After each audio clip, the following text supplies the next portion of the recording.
Wisconsin Eye's 2014 election coverage is brought to you by the Wisconsin Hospital Association. For over 90 years, a valued voice for Wisconsin hospitals, supporting high-quality, high-value care in communities like yours.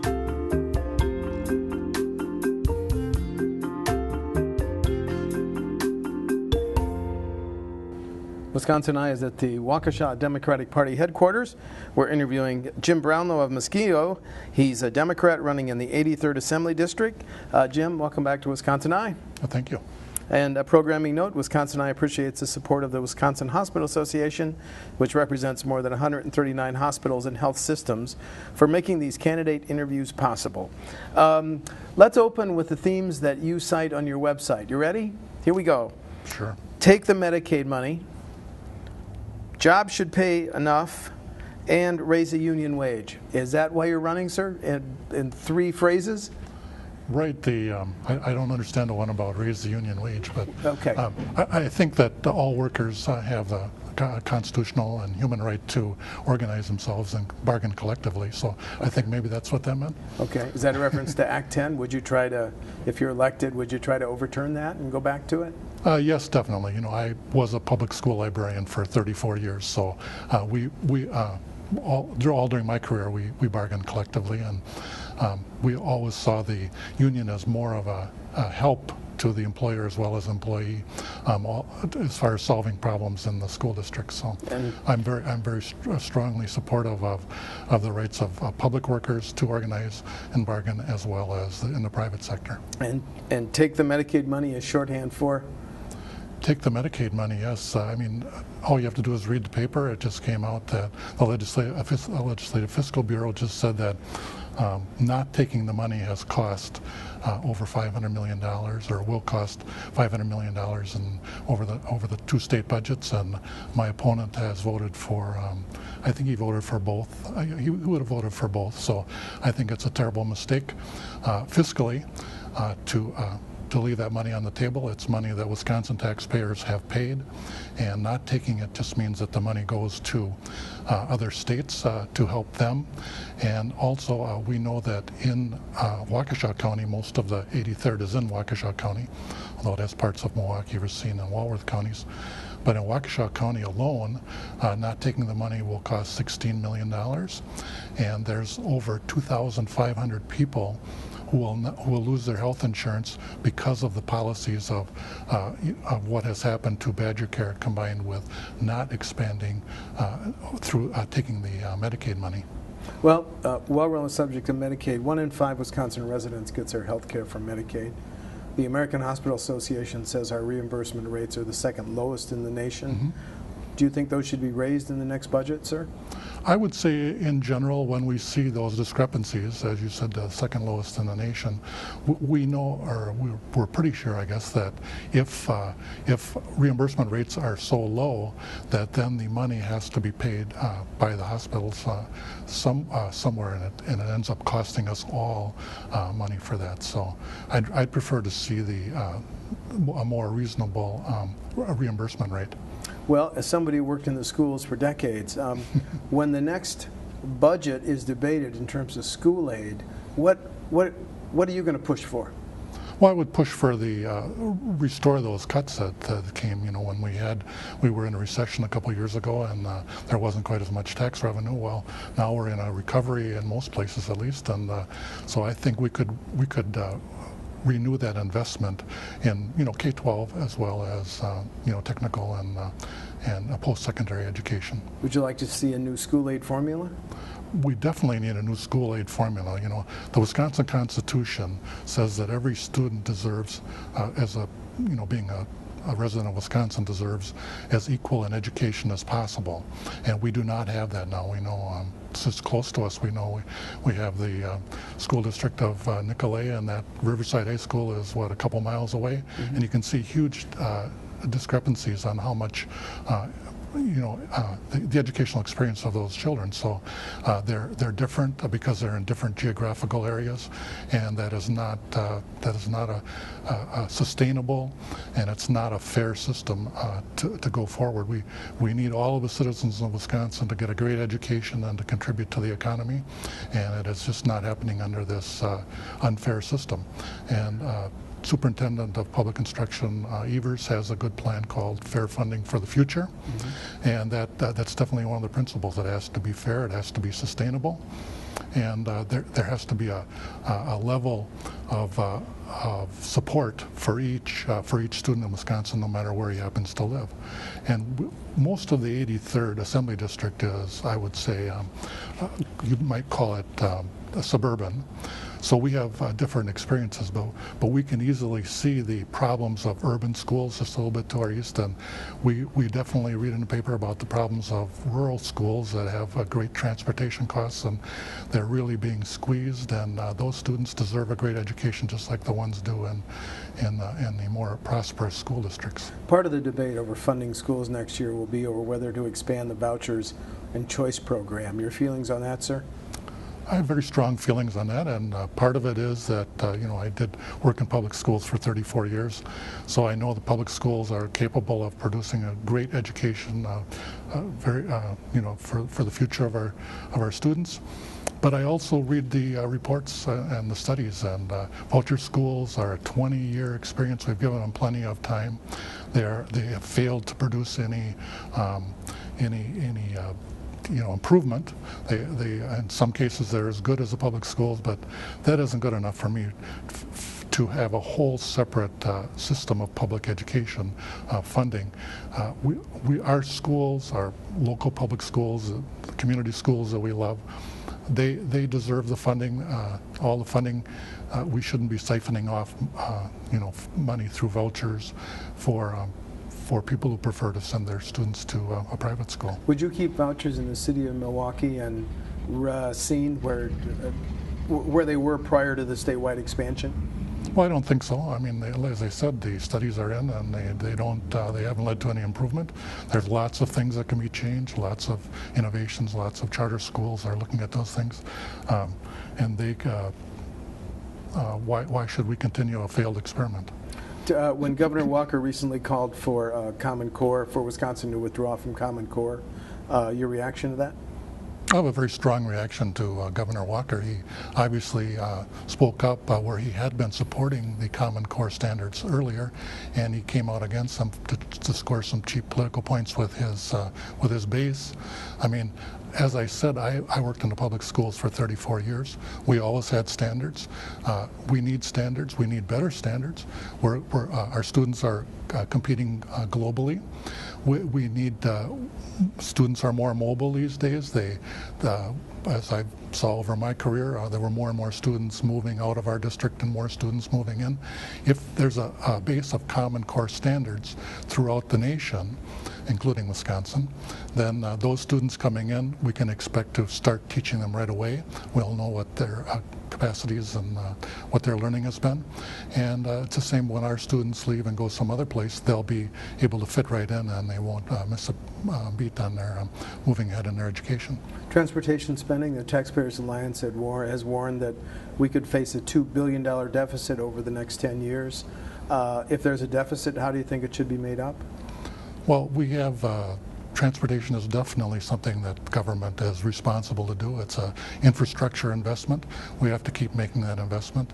It's good for our agricultural goods. It moves all of our manufactured products and raw materials back and forth. It's something that government does well. It has to continue to do that. As I said, it is an infrastructure investment that we make. We fund it now with a combination of the general fund and taxes paid at the pump and fees and yes. Licenses and so on. Right. We have many sources of revenue for the transportation, and we'll have to look at all of those looking ahead to finance our investments in the future. Would you consider raising the gas tax or the $75 a year you and I pay to register our vehicles? Well, I think, we just have to take the responsibility. If we're going to be in the government, that's one of the things the government needs to do well. So we'll have to look at increases, and it's a lot better approach to our future and making these investments so that Wisconsin businesses stay here and make money, and other businesses from outside the state and outside the nation come to Wisconsin because we have a great transportation system. So we just have to look at all of the possibilities, and all of the things have to be considered as potential sources to pay for our investments. And just to take the Republican position that taxes can't be raised under any circumstances is not a flexible and sustainable path going forward. The bill to legalize medical marijuana will be reintroduced next session. Now there's an additional issue as Colorado and the state of Washington have legalized recreational use of marijuana. Your feelings on those issues? I would legalize marijuana for medical purposes and recreational purposes. We have lots of laws in place already. For example, you cannot operate a motor vehicle while you're impaired, and that includes whether you're impaired by marijuana. So that wouldn't necessarily cause any more impaired driving. And also, we know that many of our employees are constantly tested for drug evidence in their, if they operate heavy machinery that might be a danger to themselves and others. So I think if we move forward and we can go a long ways to creating revenue for the state, for the general fund, and we can also remove the illegal drug trade as a social problem that we're all paying for as well. Okay. Should first offense drunken driving be a crime, Jim? Yeah, I have a kind of an interesting position on that, and I think that most people agree with it. That most people are probably aware that I think we're the only state in the union maybe that does not have drunk driving as the first offense as a crime.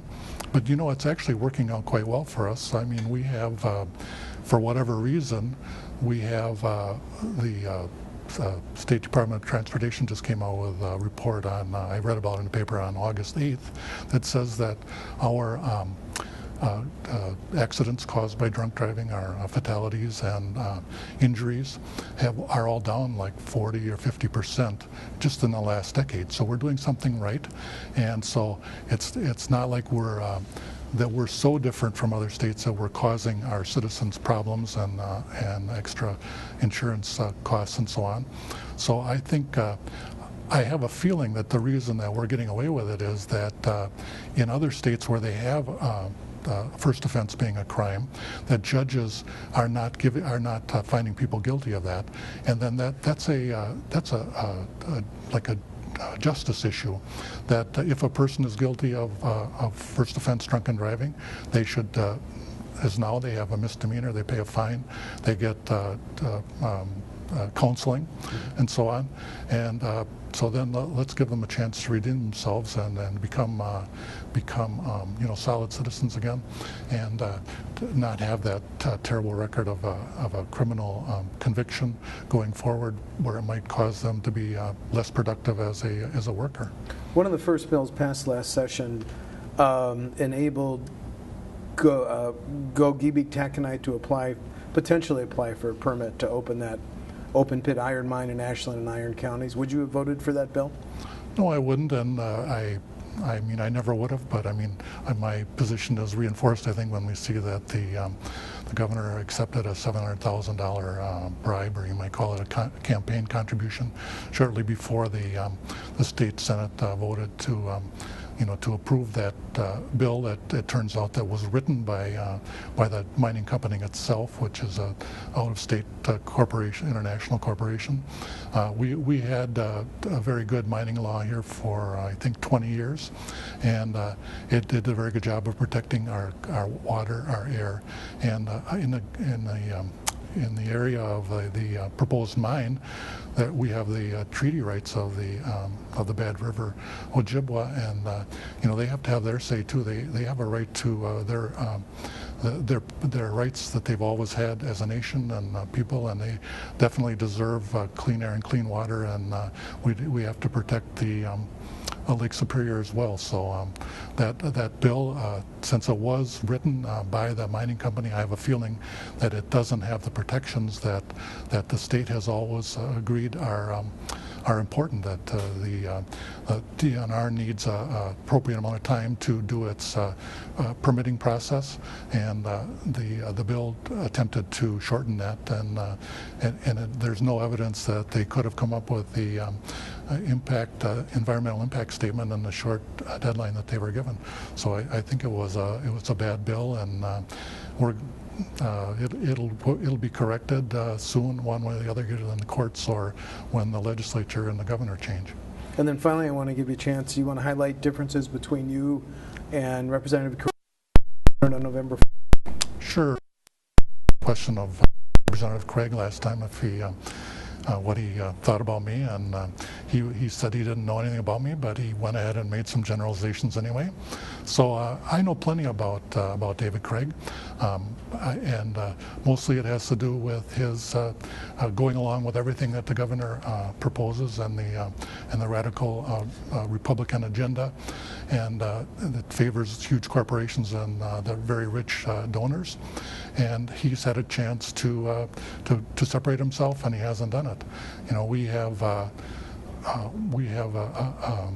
situation in the 83rd where the people that I talk to, and I do volunteer to do tax returns for people, and through the AARP, so I meet a lot of people who are of very limited means and just are solid workers, solid citizens that have worked all their lives, and now they're on a pension. They aren't clipping coupons, they aren't cashing in dividends, they have a pension, and those are the kind of people I would love to go to Madison and speak up for, because I couldn't wait for some rich person to come in and ask for another tax break, and just say to speak up for the people whose taxes I do, who are very modest, who have worked hard all their life. And they're not asking for any tax break, but what have they gotten from this administration, including Dave Craig? You know, even the working poor, because we do tax returns for people of low income as well. The governor cut the earned income tax credit. Well, for a party and for people like all of us, we really ought to be supporting the working poor. If people want to go to work for a low wage, we ought to help them out any way we can. And it is just very bad policy that my opponent agreed with the governor whether we should, in order to give tax breaks to huge corporations and rich people. You know that people who earn $29,000 a year in Wisconsin are now paying the same tax rate as the super rich that are earning $290,000 a year. That is just wrong. It's unfair. The people that I talk to know it's unfair.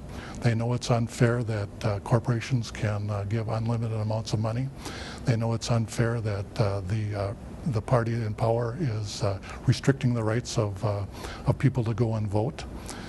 They know it's unfair that a person could work full-time in this state and not earn enough money to approach the poverty level.